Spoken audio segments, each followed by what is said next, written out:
Hemelse Vader, ons is weer by mekaar vir nog 'n studie uit u woord en ons sê vir u dankie dat ons die geleentheid het. En ons wil vra Here waar ons vandag met nog 'n belangrike, eintlik 'n kritiese lesing en onderwerp te doen het, dat u in die besonder vandag vir ons sal help met die lig uit u woord uit. Dat ons sal vra wat sê die Bybel en net die Bybel. Sodat ons nie verward sal raak nie, sodat ons nie meegesleer sal raak nie.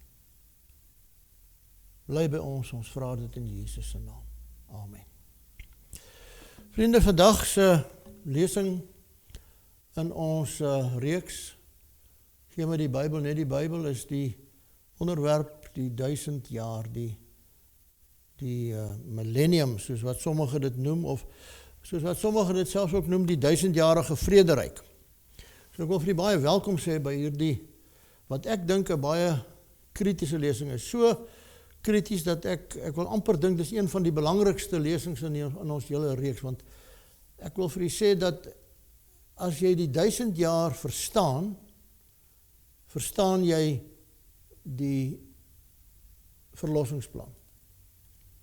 As jy die 1000 jaar nie verstaan nie, dan verstaan jy nie die verlossingsplan nie. Nou, sommige van u wat nou vandag hierdie inligting kry, sal seker sê, maar dit val nou vreemd op my oor. Dit gaan miskien die eerste keer in die lewe wees wat u dit hoor. En u gaan seker vra, maar kan dit waar wees? Is dit waar? En ek wil weer vir u sê, daar's net een veilige plek. Gaan terug na die binnekamer toe. Vat u Bybel, waarmee u groot geword het. Gaan maak seker dat elke woord wat vandag hier gesê word, in daai Bybel van jou staan. Anders verwerp jy dit. Die Bybel moet vir ons sê, wat bedoel word met die 1000 jaar profesie, wat ons in die boek Openbaring vind. Nou, daar was 'n teks wat ek in my lewe nooit raak gesien het nie.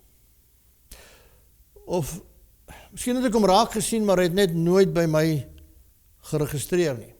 Ek noem dit die verlore teks. Is amper soos 'n legkaart wat 'n mens bou, en dan verloor jy een stukkie, en dan is jou hele legkaart is nou mooi, maar daar is een klein gaatjie, jou prentjie is nog nie vol nie, en dan soek jy nou hierdie stukkie, en jy soek hom, en uiteindelik na lang gesoek, dan kry jy hom nou daar onder die mat, nou daar aangeval, haal jy hom uit, dan vat jy daai stukkie, en dan sit jy hom daar in die prentjie, en in die oomblik wanneer jy daai stukkie in die prentjie sit, dan maak jy die groot prentjie vir jou oop. Menige persoon het al na my toe gekom na hierdie lesing en vir my gesê, weet jy wat, daai groot prent, wat ek nooit raak gesien het nie, oor die verlossingsplan, het vandag vir my oopgegaan. Mag die Here dit gee, ook vir u. Maar voor ons begin wil ek juis so 'n oog-brein koördinasie toets met u doen. Kom ons kyk hoe ons oog en ons brein onsself baie keer kan mislei. Die oog-brein koördinasie toets. Hier is 'n sinnetjie, en al wat ek van jou vra is, lees net vir my hoeveel hoofletter F's is daar in daardie sinnetjie. En dan as jy dit nou het, dan hou jy dit vir jouself, moet dit nou nie vir die persoon langs jou sê nie. Hou dit nou vir jouself. Hoeveel F's is daar in daai sinnetjie? Tel mooi. Hoeveel sien jy? Hoeveel F's? Maar is jy seker? Het jy nou mooi gekyk? Het jy klaar getel? Miskien weer tel. Tel weer. Hoeveel F's is daar in daardie sinnetjie? Het jy hom? Het jy hom?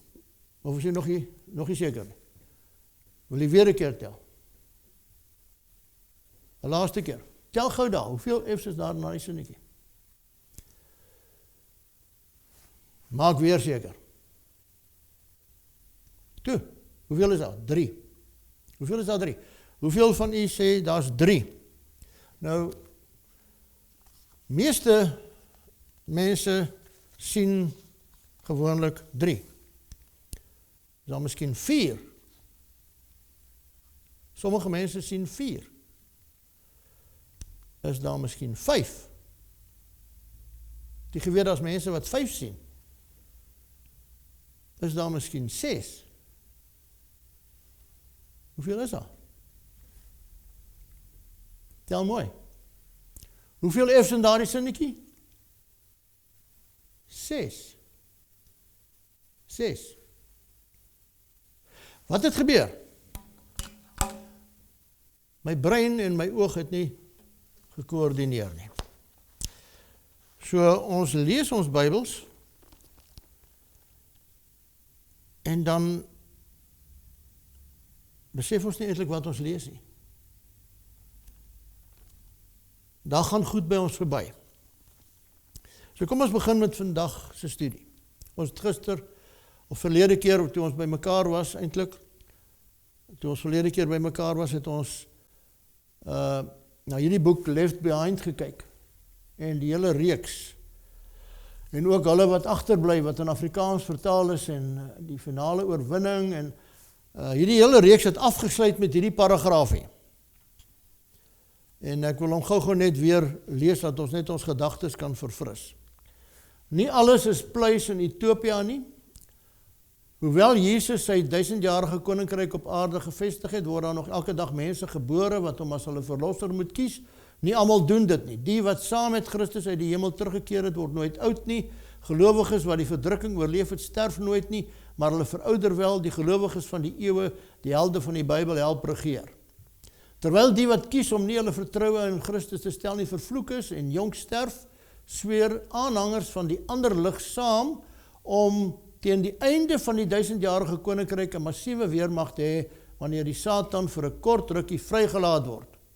Om weer eens die nasies te verlei, voer hy dan nou hierdie weermag aan in 'n finale konflik tussen die goeie en die bose en die uitslag lei die nuwe hemel en die nuwe aarde in.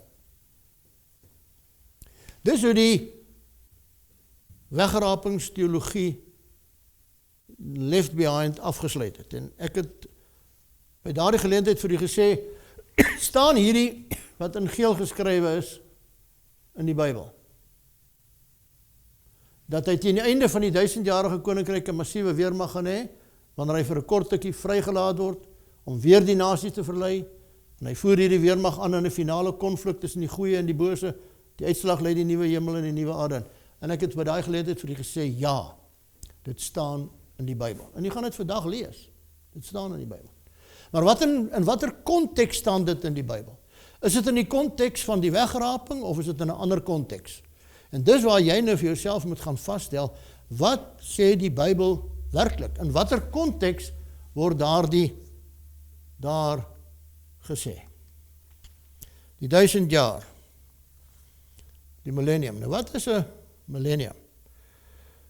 Millennium is gewoon 'n tydperk van 1000 jaar. En hy word saamgevoeg met afkomstig van 2 woorde, Latynse woorde, mille en annum is die 2 woorde. Mille en annum.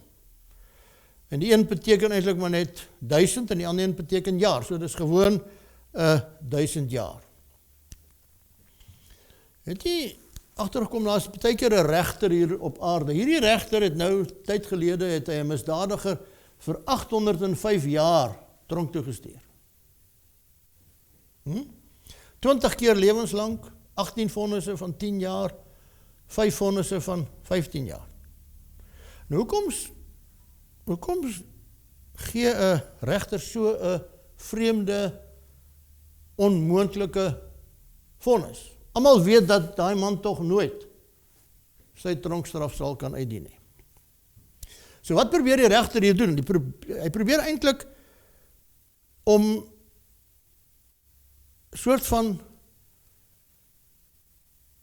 die weersin en die woede van die gemeenskap te verwoord in 'n vonnis vir hierdie misdadiger.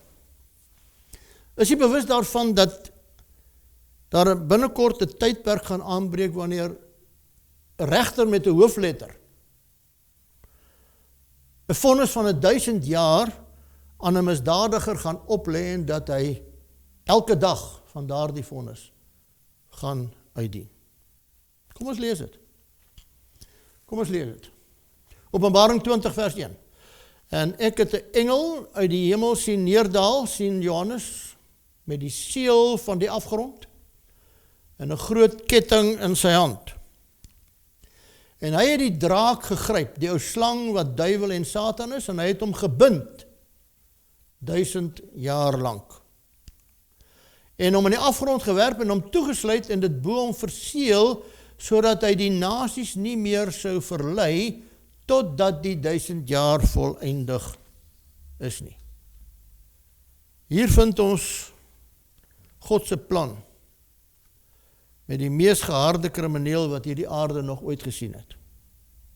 Daardie een wat betrokke was, eintlik direk betrokke was by elke misdaad wat nog ooit hier op aarde plaasgevind het. En die profesie vertel vir ons dat die Satan vir 1000 jaar gebind gaan wees, in 'n gevangenskap, en dat hy vir 'n kort tydjie daarna vrygelaat gaan word, om wat te bewys? Om aan die wêreld te bewys dat hy na 1000 jaar nog nie verander het nie. En dis hoekom hierdie profesie ook in die Bybel is. Om eintlik aan die mens te bewys dat al sou die Satan en hulle wat hom gevolg het nog 1000 jaar kry, hulle nie gaan bekeer nie. Nou, as ons hierdie profesie reg wil verstaan, dan moet ons probeer vasstel wat aan die begin van die 1000 jaar gaan plaasvind. Ons moet probeer vasstel wat gedurende die 1000 jaar gaan plaasvind, en dan moet ons gaan kyk wat gebeur aan die einde van die 1000 jaar. En die Bybel moet nou ons handboek wees. Nou, hierdie millennium, as ons na die Bybel toe gaan, sal jy sien, word eintlik verbind deur twee opstandings. Die opstanding van die lewe aan die begin daarvan, en dan die opstanding van die veroordeling aan die einde daarvan. Grafies sou mense dit eintlik so kon voorstel. Die eerste opstanding aan die begin van die millennium of die 1000 jaar, en dan na die 1000 jaar die opstanding van die veroordeling.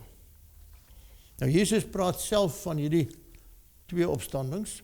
Hy sê, moenie julle hieroor verwonder nie, Johannes 5 vers 28, want daar kom 'n uur wanneer almal wat in die grafte is, sy stem sal hoor, en die sal uitgaan die wat goed gedoen het tot die opstanding van die lewe, en die wat kwaad gedoen het tot die opstanding van die veroordeling.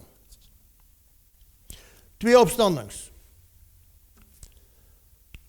Die eerste opstanding van die regverdiges, die tweede opstanding, die opstanding van die onregverdiges, die veroordeling.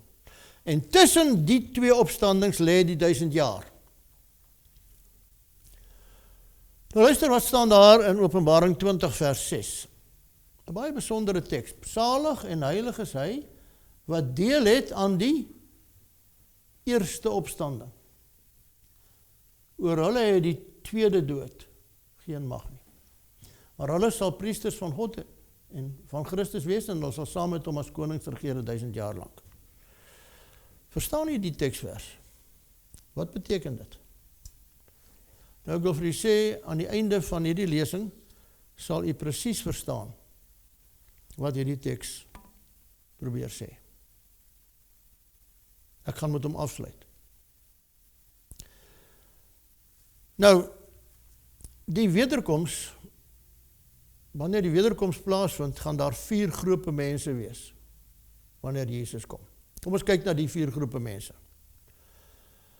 Hulle, eerste groep, hulle wat gelowig in hom gesterf het. Met ander woorde, hulle het aan hom geglo, maar hulle is dood, hulle het reeds gesterwe, maar hulle is kinders van die Here gewees. Maar daar is 'n tweede groep by sy wederkoms, hulle wat gelowig lewe, hulle wag vir hom. Met ander woorde, hulle is nog lewendig wanneer die wederkoms plaasvind. En dan is daar 'n derde groep, hulle wat ongelowig is wanneer hy kom. Hulle is nog lewendig, maar hulle is ongelowig, hulle glo nie in hom nie en hulle is goddeloos. En dan is daar 'n vierde groep, hulle wat ongelowig was, maar reeds dood is. So hulle het hom nie as hulle verlosser aanvaar nie, maar hulle is reeds dood. So hier's 4 groepe by die wederkoms. En nou moet die Bybel vir my sê, wat met elkeen van hierdie groepe gaan gebeur. So kom ons begin. Hulle wat in hom gesterf het, wat sê die Bybel van hulle wat in hom gesterf het? Hulle het in hom geglo en hulle is dood. 1 Tessalonisense 4 vers 16, want die Here self sal van die hemel neerdaal met 'n geroep, met die stem van 'n aartsengel en met die geklank van die basuin van God, en die wat in Christus gesterf het, sal eerste opstaan. Dis wat die Bybel sê. Hulle sal eerste opstaan. Wat van hulle wat lewe as hy kom? Hulle wat lewendig is. Dit kan van ons wees. Wanneer Jesus kom en ons lewe nog. Daarna sal ons wat in die lewe oorbly, saam met hulle, wie is hulle? Hulle wat so pas uit hulle grafte opgestaan het. Waar hulle graf ook al mag wees. Nie noodwendig 'n spesifieke graf nie, sommige lê in die see. Saam met hulle in wolke weggevoer word die Here tegemoet in die lug. Dis wat met hierdie 2 groepe gaan gebeur, sê die Bybel. Het jy daarop gelet dat hulle wat in Christus gesterf het, staan op by sy wederkoms? Het jy daarop gelet dat die ongelowiges nie opstaan by sy wederkoms nie?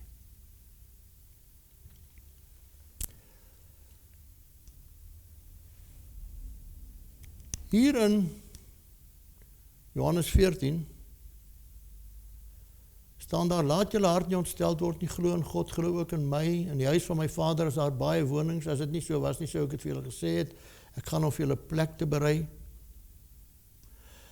En as ek gegaan en vir julle plek berei het, kom ek weer, ek sal julle na my toe neem, sodat julle ook kan wees waar ek is. Met ander woorde, daar kom 'n tyd, liewe vriende, wanneer die ondersoekende oordeel, wat ons reeds bestudeer het, verby is, en dat daar die engel uitkom en sê, dit is verby. Jy hoor die stem, genade tyd is verby. Elke een op aarde het sy besluit vir of teen Jesus gemaak, en nou maak Jesus hom gereed om sy kinders te kom haal. En wanneer daai dag aanbreek, sê die Bybel, wanneer die seun van die mens in sy heerlikheid kom, sal al die heilige engele saam met hom kom. Hoekom? Hy sal sy engele uitstuur met harde trompetgeluid, hulle sal sy uitverkorenes versamel, uit die 4 windstreke van die een einde van die hemel tot die ander einde daarvan. Al die heilige engele kom saam met hom, en hulle sal sy uitverkorenes versamel. Nou, daar is 'n teks wat nogal vreemd klink hier in Openbaring, maar kom ons kyk 'n bietjie. Jy sal sien, dis nie so vreemd nie. En toe hy die 7de seël oopgemaak het, kom daar stilte in die hemel omtrent 'n halfuur lank. Openbaring 8 vers 1. Nou wat is die 7de seël? Wel, die 7de seël is die wederkoms. Die 6de seël het ons al reeds met mekaar hanteer. Dit is net voor die wederkoms. Die 6de seël, toe die son verduister het, sterre van die hemel geval het, sê die Bybel, het die 6de seël gekom, 6de seël opgegaan. Die 7de seël, toe hy opgemaak word, toe kom daar stilte in die hemel omtrent 'n halfuur lank. Nou, hoe lank is 'n halfuur? Ons weet nie presies nie, want die Bybel sê dit nie, maar 'n halfuur in profetiese tyd, en hierdie is 'n profesie, in profetiese tyd is hoe lank? Wat is ons beginsel in profesie? 'n dag is gelyk aan 'n jaar. Nou as 'n dag van 24 uur gelyk is aan 'n jaar, hoe lank is 'n halfuur? Wel, ongeveer 7 dae. Is dit moontlik dat die tog van die hemel na die aarde en terug oor daai tydperk van 7 dae kan plaasvind? Nou mens probeer jouself voorstel, maar ons het 'n beperkte verstand en die Bybel gee nie vir ons dit presies nie. Maar hy gee vir ons tog inligting om vir ons te sê wat gaan gebeur by die wederkoms. Daar's 'n teks wat sê hy sal kom met die wolke en elke oog sal hom sien. Nou vra ek, as elke oog hom gaan sien, hoe gaan dit gebeur? Gaan die Here die aarde plat maak?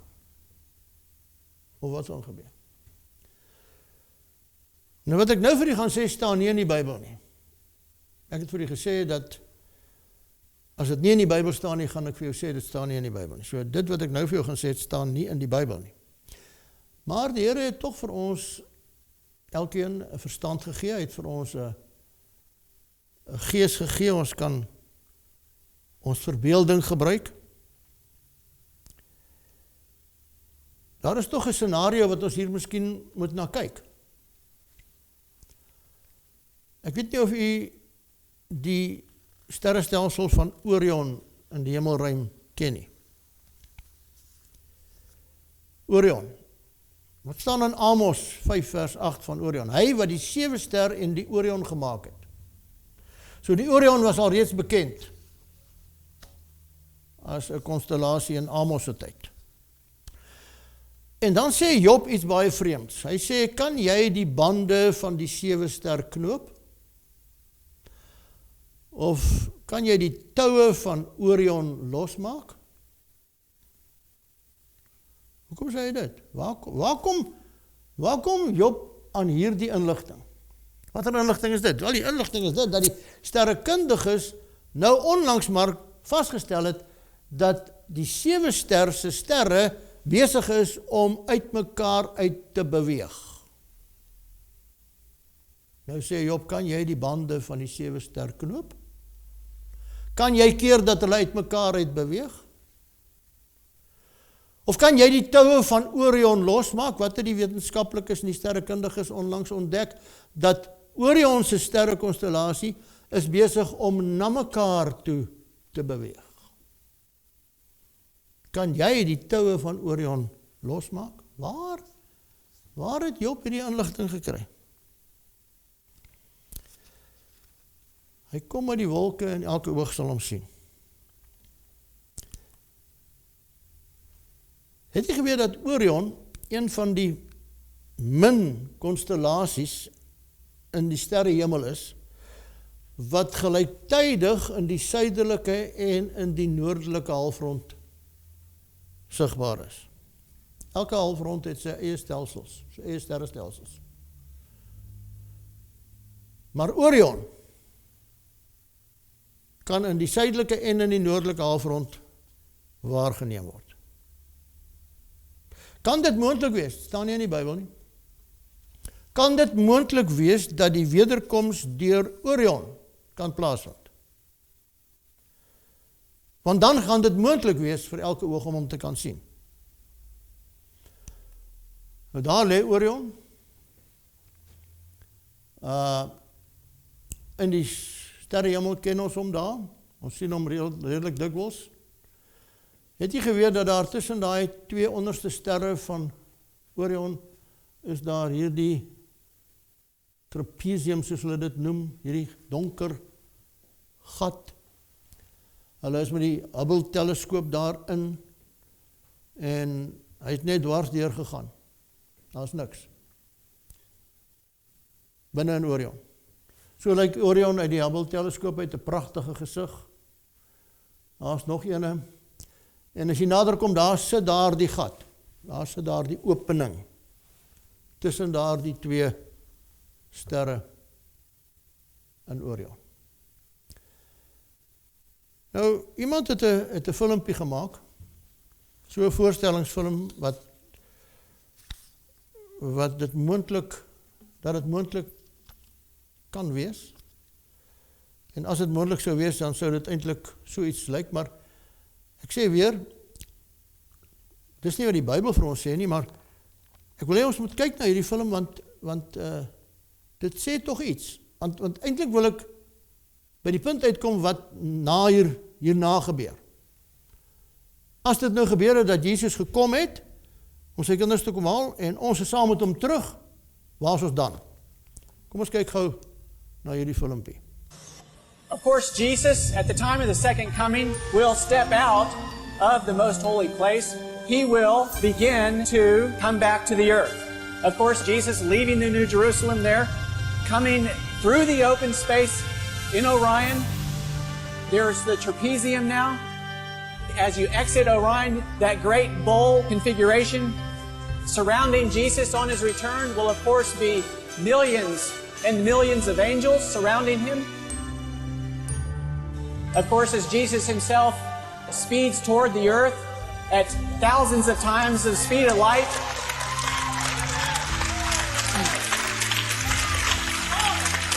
he will have to slow down as he approaches the earth.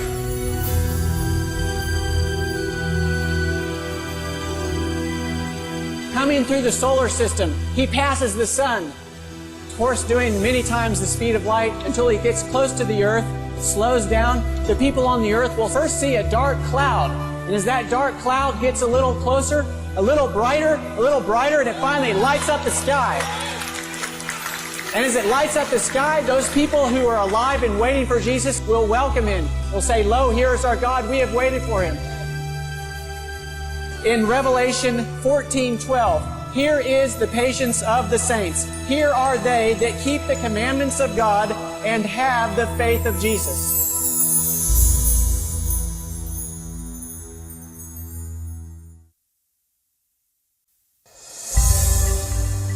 Suppose indeed we want to go through the Orion Nebula and go to the throne of God.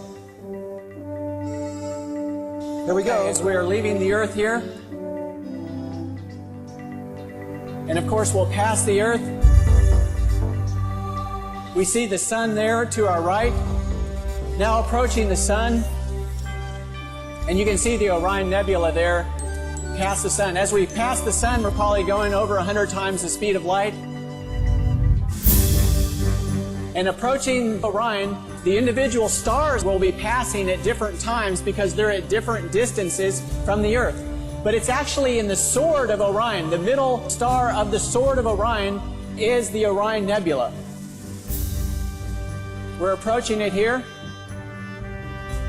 Coming closer, coming closer. The Orion Nebula is 1,500 light years from the earth. That cavern is actually 100 light years wide. You go into the center of that cavern. We're circling around the trapezium cluster here. This is actually something you can see with the home telescope if you're interested in looking at it. You won't see the nebulosity, but you will see the trapezium.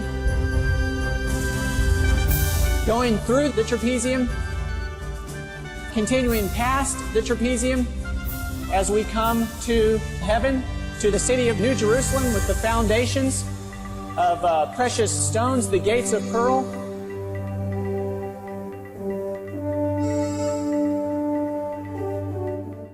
So, waar is ons nou? Ons is nou in die hemel. Met ander woorde, liewe vriende, die 1000 jaar gaan in die hemel wees. Die 1000 jaar gaan nie hier op aarde wees nie. Kom ons lees. Openbaring 20 vers 6. Salig en heilig is hy, wat deel het aan die eerste opstanding. Oor hulle het die tweede dood geen mag nie, maar hulle sal priesters van God en van Christus wees, en sal saam met hom as konings regeer 1000 jaar lang. En dan gee Openbaring 20 vers 4 vir ons 'n bietjie meer duidelikheid. En ek het trone gesien, en hulle het daarop gaan sit, en aan hulle is die oordeel gegee. Wat word hiermee bedoel? Wat word hiermee bedoel? Dit wil sê dat die almagtige God van die heelal feilbare mense, manne en vroue gaan gebruik om die taak van die gevalle engele en die ongeredde mense se oordeel eintlik af te handel. Eintlik is daar die taak al reeds gefinaliseer. Hulle oordeel is reeds deur God bepaal. Maar hier in die 1000 jaar gee God aan die mens, aan sy kinders die geleentheid om eintlik juridies as 'n jury te sit en na hierdie oordeel te kyk. Is dit moontlik dat dit waar kan wees wat ek nou net gesê het? Kan so iets in die Bybel staan? 1 Korintiërs 6 vers 2. Weet julle nie dat die heiliges die wêreld gaan oordeel nie? Weet julle dit dan nie? En wat sê Paulus verder? Weet julle nie dat ons engele sal oordeel nie? Weet julle dit dan nie? So al die boeke van die hemel gaan oop wees. Vir kinders van God om self te gaan kyk en self te gaan besluit. En al die vrae wat ons het, gaan daar beantwoord word. Want jy sien, die kind van God moet rus en vrede kry op daardie punt, want veronderstel net, jy kom in die hemel en jou ma is nie daar nie. Jou pa is nie daar nie. Jou dierbare oom is nie daar nie. Jou geliefde predikant is nie daar nie. Jou eie kind is nie daar nie. En daai persoon wat jou op die aarde verneek het, is daar. Gaan daar nie in jou gemoed vrae wees wat beantwoord moet word nie? Dink jy ek het 'n vraag of twee? Ek dink ek het. Hoekom moes my kind deur 'n bakkie doodgery word en sy lijk in 'n besige straat in Pretoria lê? En die Here gee vir ons 1000 jaar om alle vrae, alle onsekerheid uit die weg te ruim, sodat alle vrae beantwoord kan word. Satan het vir 6000 jaar God se liefde en sy geregtigheid betwyfel, en in hierdie 1000 jaar sal God se naam weer in ere herstel word. En nadat alles verby is, en almal rus gekry het, sal daar 'n ander stem uit die altaar gehoor word. Maar hoekom? Hoekom moet dit wees dat jy en ek tot rus gaan kom? Daar is 'n baie belangrike rede voor, want aan die einde van hierdie 1000 jaar gaan iets gebeur waar ek en jy dit nodig gaan hê om nou tot rus te gekom het met betrekking tot elke vraag, anders sal jy dit nie kan hanteer nie. En ons sal net nou daarby uitkom.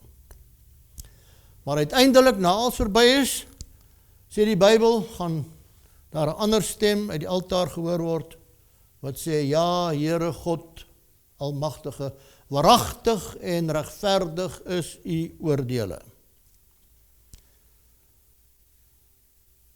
Die oordeel is reg. Nou, is nou nog twee groepe by die wederkoms waarop ons nog nie 'n Bybelse antwoord gekry het nie. Ons het reeds gesien dat hulle wat in Christus gesterf het, eers sal opstaan, en die wat lewe saam met hulle, Christus in die lig tegemoet sal gaan. Maar nou is daar nog 'n groep, die ongelowiges. Hulle wat hom nie erken het nie. Hulle wat ongelowig is wanneer hy kom. Wat gaan met hulle gebeur? Wat sê die Bybel? Openbaring 19:21, En die ander lewende gelowiges, as Jesus kom, is gedood met die swaard wat uit die mond gaan van hom wat op die perd sit. En Jesaja 11 vers 4 sê ook, maar hy sal die aarde slaan met die roede van sy mond, en met die asem van sy lippe die goddelose doodmaak. 2 Tessalonisense 2 vers 8. En dan sal die ongeregtige geopenbaar word, hy wat die Here met die asem van sy mond sal verdelg en deur die verskyning van sy wederkoms tot niets sal maak. Bybel is baie duidelik, is dit nie? Hulle gaan deur die glans van sy verskyning gaan hulle gedood word. Hulle sal niemand kan God sien en bly lewe as jy nie in hom glo nie. Die regverdige, sê Paulus, ontvang in 'n oomblik, in 'n oogwink, wanneer die Jesus verskyn en ons hom sien, in daai selfde oomblik kry jy 'n nuwe verheerlikte liggaam. Maar die ongelowige kan dit nie kry nie. Hulle ontvang nie 'n verheerlikte liggaam nie, en daarom kan hulle nie bly lewe nie.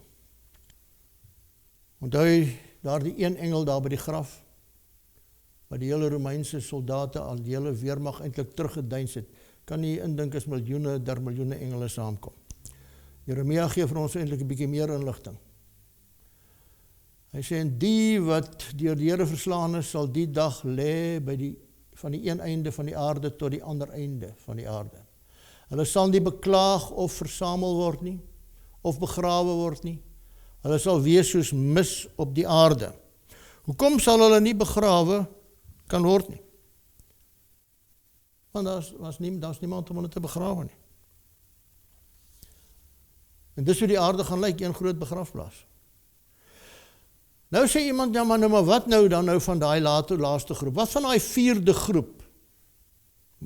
Hulle wat ongelowig was, maar hulle is reeds dood. Wat van hulle wat in hulle grafte is, maar wat ongelowig is? En hier kom daai oog-brein-koördinasietoets nou in. Hier is die teks wat ek al die jare nie raak gelees het nie. Hier is daai teks wat vir jou die prentjie nou mooi volmaak. Hier is daai verlore teks. Hulle wat ongelowig was en reeds gesterwe het. Openbaring 20 vers 5. En die ander dode het nie herlewe totdat die 1000 jaar voleindig was nie. Dis wat die Bybel sê. Met ander woorde, die ongelowiges wat reeds dood is, wanneer Jesus kom, staan nie op by sy wederkoms nie. Hulle staan eers op na die 1000 jaar voleindig is. Ek hoop die legkaart, die prentjie word nou plek vir u duidelik ingevul. Dat dit begin sin maak, dat die groter prent al vir u in fokus kom. Kom ons kyk net gou weer na die gebeurtenisse tydens Jesus se koms. Alle heilige engele sal Jesus vergesel wanneer hy kom. Die wat in Christus gesterf het, sal eerste opgewek word. Die verlostes wat lewe sal in die wolke opgeneem word om Jesus in die lig te ontmoet. Die verlostes sal saam met Jesus huis toe gaan en vir 1000 jaar saam met hom regeer. Daar het ons die teksverse. Die goddelose sal deur die glorie van sy koms verdelg word. Die goddelose dooie sal nie opgewek word totdat die 1000 jaar tot einde gekom het, het ons so pas saam gelees. Satan gaan vir 1000 jaar deur 'n ketting van omstandighede gebind wees. Dit is nie 'n letterlike ketting nie, dit is 'n simboliese ketting. En die omstandighede waarin hy gebind gaan wees is, hy gaan niemand hê nie, want almal is dood, hy gaan niemand hê om te versoek of om te vernietig of om te verlei nie. Die regverdiges sal in die hemel wees en die goddeloses is almal dood, almal is weg. En oral op die aarde is daar net chaos en vernietiging. So die aarde gaan die Satan se gevangenis word. En die Bybel sê hy gaan vir 'n millennium vasgeketting wees deur hierdie omstandighede. En Openbaring sê eintlik vir ons wat gaan gebeur. En ek het een engel sien staan in die son. Hy het met 'n groot stem uitgeroep en vir al die voëls gesê wat in die middel van die lug vlieg, kom hierheen, versamel julle vir die maaltyd of tot die maaltyd van die groote God. Dat julle kan eet die vlees van konings en die vlees van owerstes oor 1000 in die vlees van sterkes in die vlees van die perde en die wat daarop sit. Oral waar die dooie liggaam lê, daar sal die asvoëls saamkom, sê Jesus. Jeremia gee nog inligting, hy sê, en kyk, ek het gekyk en daar was geen mens nie. En al die voëls van die hemel het weggevlieg. Uiteindelik, dan vlieg die voëls van die hemel ook weg. Dan is daar niks meer nie. Gaan die Satan verander? En wat van die engele wat hom gevolg het, gaan hulle nou hulle harte vir die Here gee?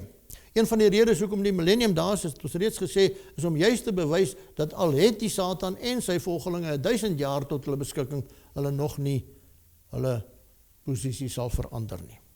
Wat sê die Bybel hieroor? Openbaring 20:3, en hy het hom in die duiwel in die afgrond, hy het hom in die afgrond gewerp en hom toegesluit en dit bo hom verseël, sodat hy die nasies nie meer sou verlei, totdat die 1000 jaar voleindig is nie. Daarna moet hy dan 'n kort tydjie ontbind word.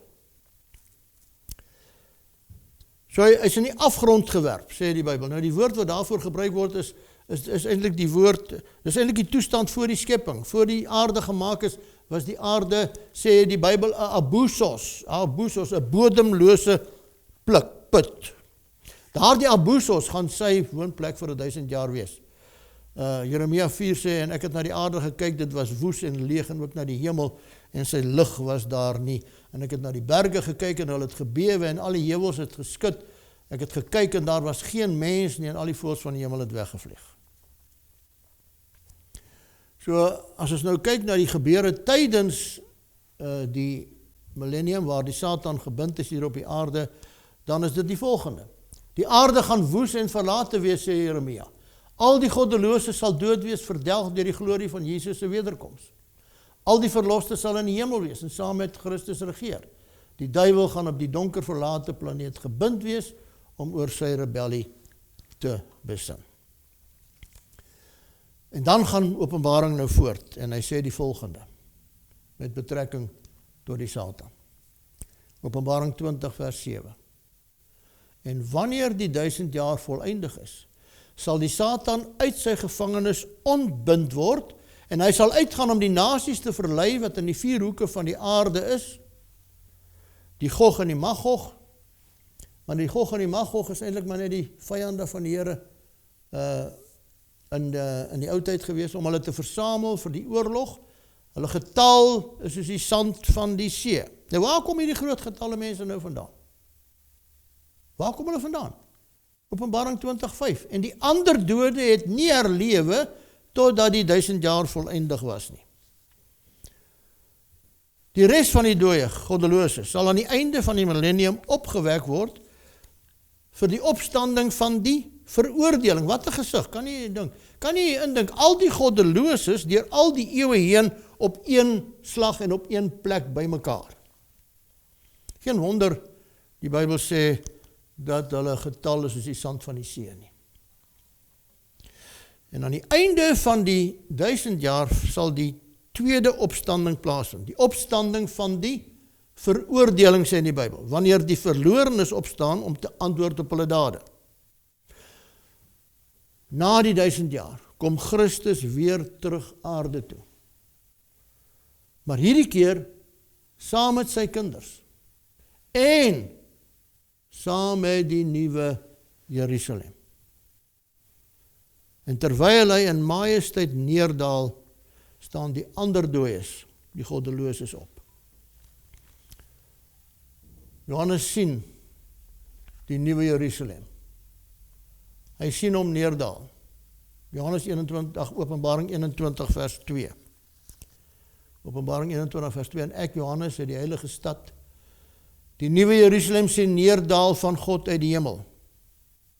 Nou, Sagaria gee vir ons 'n bietjie meer inligting. Hy sê, en in die dag sal sy voete staan op die olyfberg wat voor Jerusalem lê, aan die ooste kant.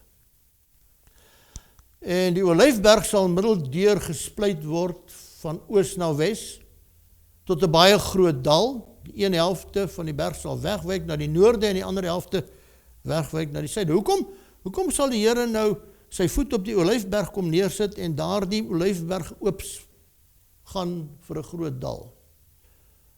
Om plek te kom maak vir die nuwe Jerusalem om op hierdie aarde te kom staan. En die Here maak vir homself 'n plek oop, 'n groot dal maak hy vir hom oop, daar waar geen mens, daar waar geen sondige voet nog geloop het nie. Wat nog nie besoedel is nie. En dan sal die Here koning wees oor die hele aarde, sê Sagaria. Die ander dode het nie herlewe totdat die 1000 jaar voleindig was nie. Nou wanneer die Satan hierdie massa mense sien wat eens onder sy beheer was, berei hy homself nou voor vir hierdie finale aanslag teen Christus en sy volgelinge. Ek kan my indink hoe hy homself weer gaan verberg, amper soos daar in die paradys, 'n ander identiteit gaan aanneem, en dan gaan hy eintlik vir hierdie massas mense wat opstaan, gaan hy eintlik sê, weet julle wat, dit is eintlik ek wat julle hier uit die dode uit laat opstaan het. Dit is eintlik deur my krag dat julle nou weer lewe. Kom ons monster onsself, kom, daar is die stad. Daar is ons teiken. Kom ons vat daar die stad wat so pas afgekom het. En die massas wat in hulle eerste lewe om gevolg het, vind dit maklik om dit weer te doen. Maar hulle ontvang nie verheerlikte liggame nie.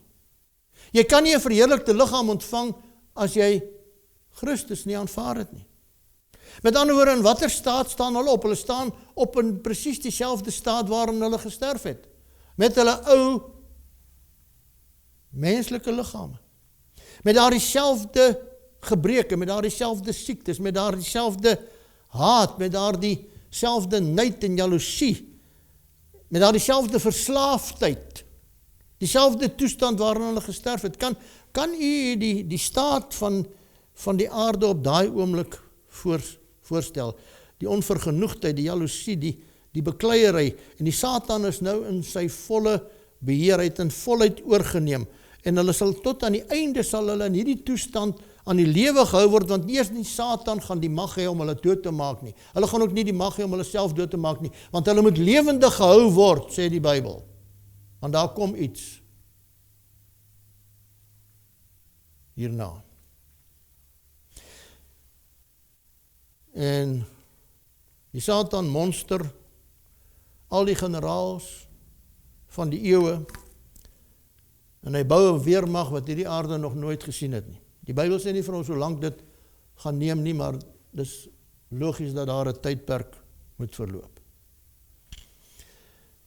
En dan vertel die Bybel vir ons wat dan gaan gebeur. En ek het 'n groot wit troon gesien en hom wat daarop sit, voor wie se aangesig die aarde en die hemel weggevlug het, en daar is geen plek vir hulle gevind nie. En ek het die dode, klein en groot, voor God sien staan, en die boeke is geopen, en 'n ander boek, die boek van die lewe, is geopen, en die dode is geoordeel na wat in die boeke geskrywe is volgens hulle werke.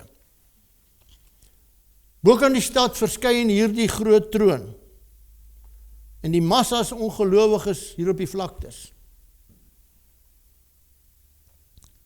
En nou vind die uitvoerende oordeel plaas. Hulle wat daar staan voor die troon se name is nie in die boek van die lewe nie. En daarom kan hulle net deur een boek geoordeel word, en dis die boek van die werke, staan hier in Openbaring 20:12. En soos wat hierdie boek geopen word, die boek van die werke en die boek van die sondes, word elke individu pynlik bewus van sy eie sonde, speel die verlossingsplan hier voor hom af, en hulle kan nie wegkyk nie. Selfs die Satan kan nie wegkyk nie. En hy word hier ontbloot voor sy volgelinge, as die bose vir al die eeue heen. En elkeen moet uiteindelik erken dat God reg en regverdig was, en dat hulle deur hulle eie keuse daar buitekant die stad is. En almal sal hy knie voor God buig, sê die Bybel, selfs die Satan ook, maar nie in aanbidding nie, maar net om te erken dat sy oordeele was reg.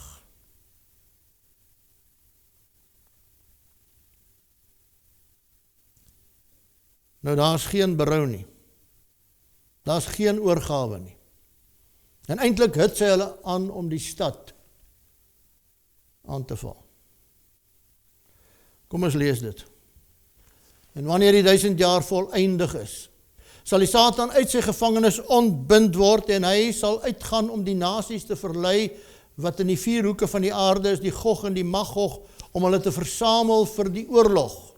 En hulle getal is soos die sand van die see. En hulle het opgekom oor die breedte van die aarde en oor die laar van die heiliges en hulle die geliefde stad omsingel. Hulle die geliefde stad omsingel. En vuur het van God uit die hemel neergedaal en hulle verslind. Dis wat die Bybel sê, my broer en suster. Nie die boeke op die boekrakke van die boekwinkels in die stad nie. Die Bybel. En die duiwel wat hulle verlei het, is in die poel van vuur en swaal gewerp, waar ook die dier en die valse profeet is. Is die by? Watter dier? Die dier van Openbaring 13 en 14.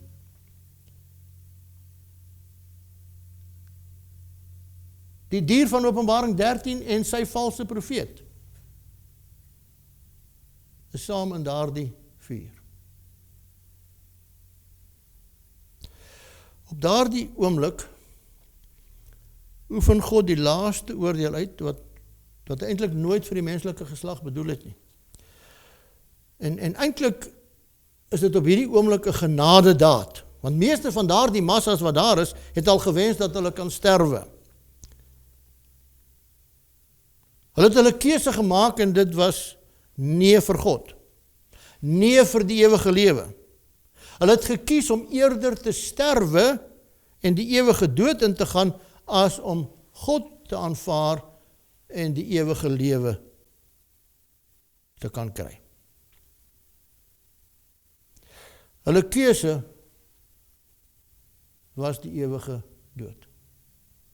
En die Here respekteer daardie keuse. Weet jy, my broer en suster, dat dit tot vandag toe nog so is? Die Here het van die begin af vir Adam en Eva 'n keuse gegee.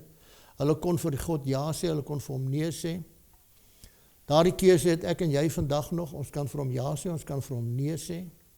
En as ons vir hom nee sê, dan respekteer God daardie keuse. En daarom wis hy hulle eenvoudig uit. Wil jy lewe of wil jy nie lewe nie? En dis die einde. Gaan die Satan langer brand as ander mense? Die Bybel sê nie vir ons nie, ek dink so, ek hoop so. Hy is verantwoordelik vir al die misdade wat deur al die eeue plaasgevind het. Maar uiteindelik gaan ook hy uitbrand en verdwyn. En die dood en die doodryk is in die poel van vuur gewerp, dit is die tweede dood. En as dit bevind is dat iemand nie opgeskrywe was in die boek van die lewe nie, sal hy in die poel van vuur gewerp word. Wat staan daar oor die Satan? Esegiel 28:18, weens die menigte van jou ongeregtighede, het jy jou heiligdomme ontheilig. Daarom het ek 'n vuur uit jou binneste laat uitgaan. Hy het nie 'n liggaam nie. Daarom is die Here 'n vuur uit sy binneste laat ontvlam. Dit het jou verteer en ek het jou tot as gemaak op die aarde voor die oë van almal wat jou gesien het. Dis 'n profesie in Esegiel wat met betrekking tot die Satan wat met hom gaan gebeur. Daar gaan 'n vuur in sy binneste aangesteek word. Esegiel 28:19, jy het 'n verskrikking geword, sal daar nie meer wees tot in ewigheid nie. Daar's nie plek op die nuwe aarde en die nuwe hemel vir die Satan of vir enige een van sy engele nie. Hulle sal wees asof hulle nooit bestaan het nie. En die elemente sal brand en vergaan en die aarde en die werke wat daarop is sal verbrand. Alles rondom die nuwe Jerusalem gaan in vlamme opgaan. En daardie vuur gaan alles vernietig. Hy gaan sonde vernietig. Sondaars, die Satan. En hy reinig die oppervlakte van die aarde en alle spore van 'n gevalle wêreld word uitgevee, sodat hierdie aarde herskep kan word. Ek dink ons gaan trane weer sien in Jesus se oë die dag as hy daar staan en hierdie finale oordeel daar uitvoer. En ek dink hy gaan moontlik ook van ons se oë maar toemaak, alhoewel ons op daardie stadium presies sal gaan weet, want op daai stadium gaan jy 'n verheerlikte liggaam hê. En jy gaan oë hê soos geen arend hier op die aarde gehad het nie, en jy gaan kan sien daar op die vlaktes kilometers ver, daar staan my geliefde. Maar nou weet ek, hoekom staan hy daar? Ek het 1000 jaar gehad om dit vas te stel.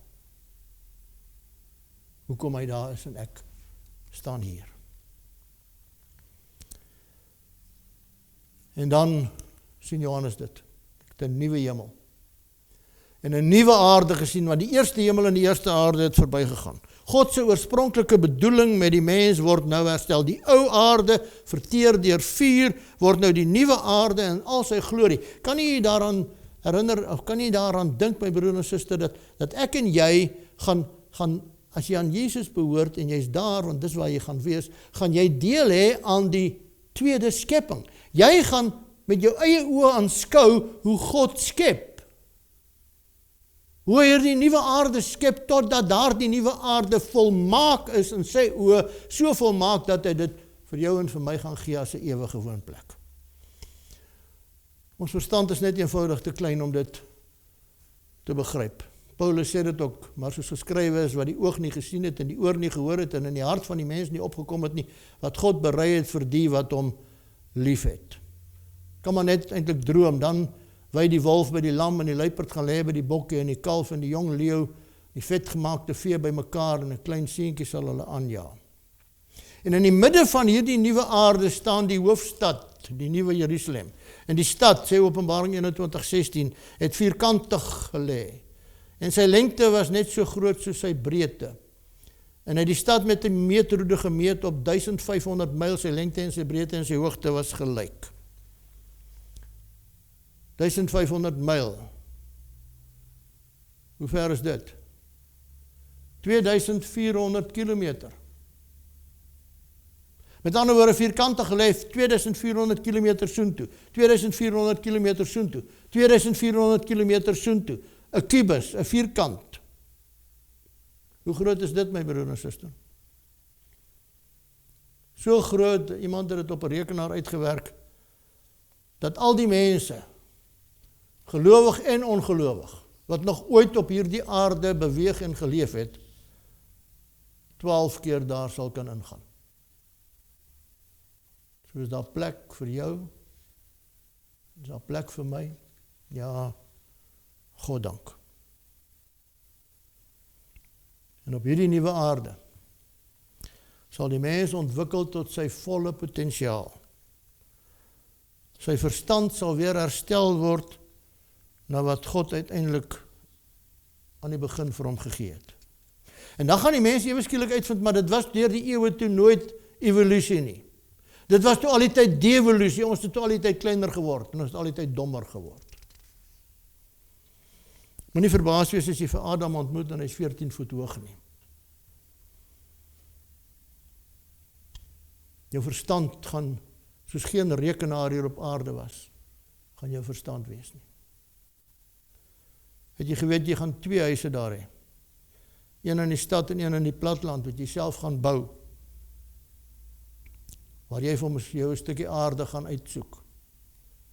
Laat julle hart nie ontstel word nie, glo in God, glo ook in my.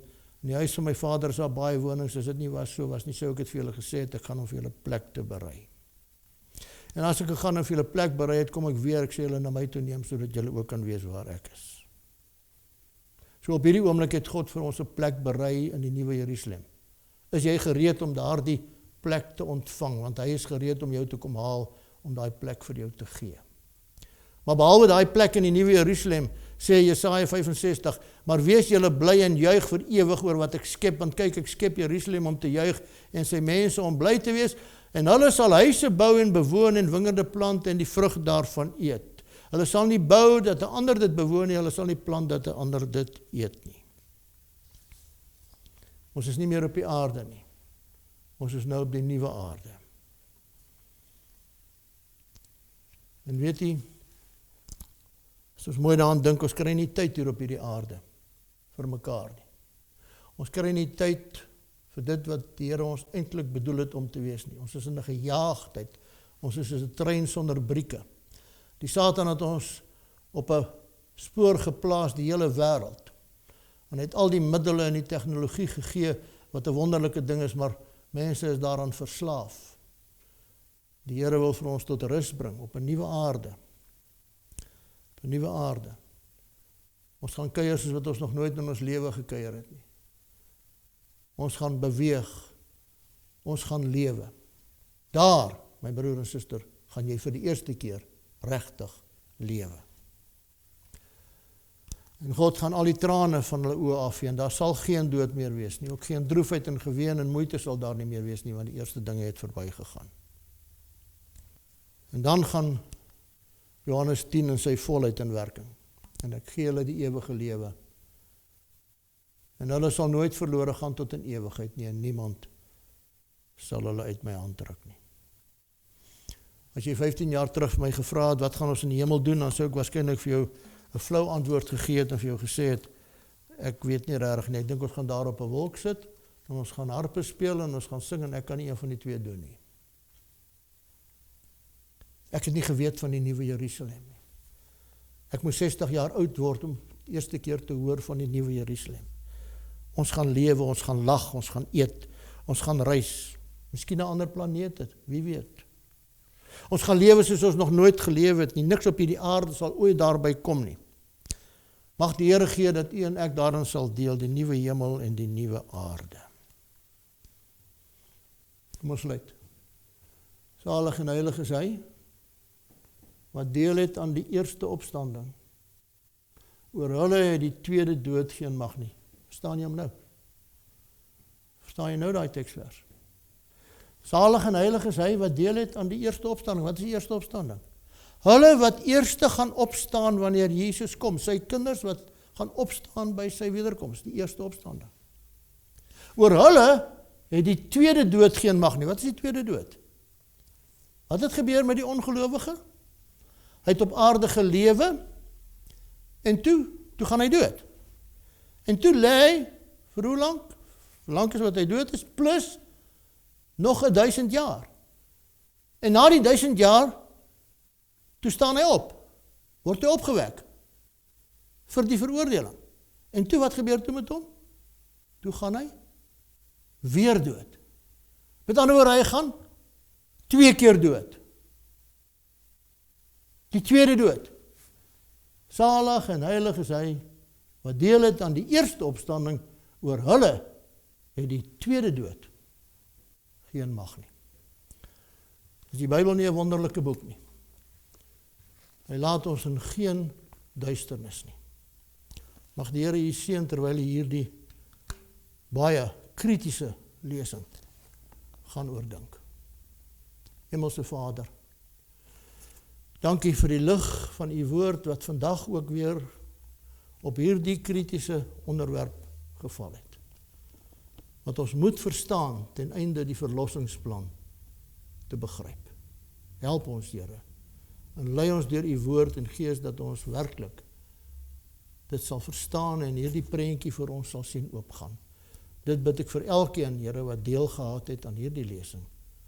En ek dank u daarvoor in Jesus se naam. Amen.